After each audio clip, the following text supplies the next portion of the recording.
Hey everybody, I'm Stacy Lyn, and I love porches and I love porch plants. But lately, my ferns, or not really lately because these are new ferns, and I'm going to show them at the end of the season. I want to be accountable to y'all because sometimes I let my ferns go and they're just too great to let go. So I have been studying all about it, and I had the sweetest neighbor one time that lived behind me. She had the most beautiful ferns. They were hanging from her porch, and they were, I'm talking about huge. So I asked her what her secret was, and she said Epsom salt. So I learned how to do this from her. I've also been studying why it works, and so I wanted to tell you a little bit about it.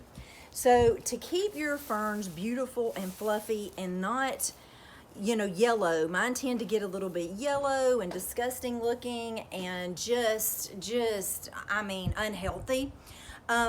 Epsom salt does the trick. And the reason is because your ferns lose chlorophyll. And through extra watering, a lot of watering, they lose the nutrients, and they need the magnesium and they need the sulfur that they've lost. Well, Epsom salt has 13% magnesium and 10% sulfur, so it's the perfect thing. And you don't even have to really fertilize them. You can use an all-around fertilizer if you want to, and mix like 1 tablespoon in with a half dose of fertilizer, but don't over fertilize them.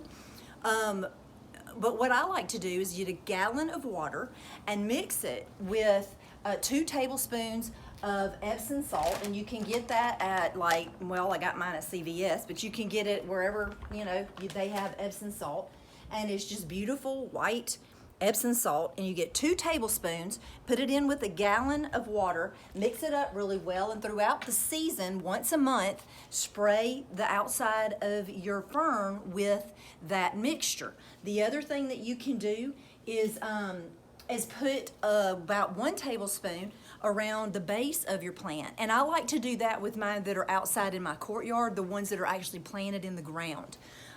You can also use the same trick with your tomatoes. When I'm going to transplant these, I'm going to put them into the bottom, I'm going to dig my hole, and then I'm going to put some Epsom salt, just a little bit, and then I'm going to put a little bit of soil on top of that, and then I'm going to plant it. You do not want your roots touching the Epsom salt, but it's great, and it will keep your roots from getting too much root rot. Magnesium transports the calcium up to the tomato plant, and it'll make a really wonderful thick outside to your tomato plant.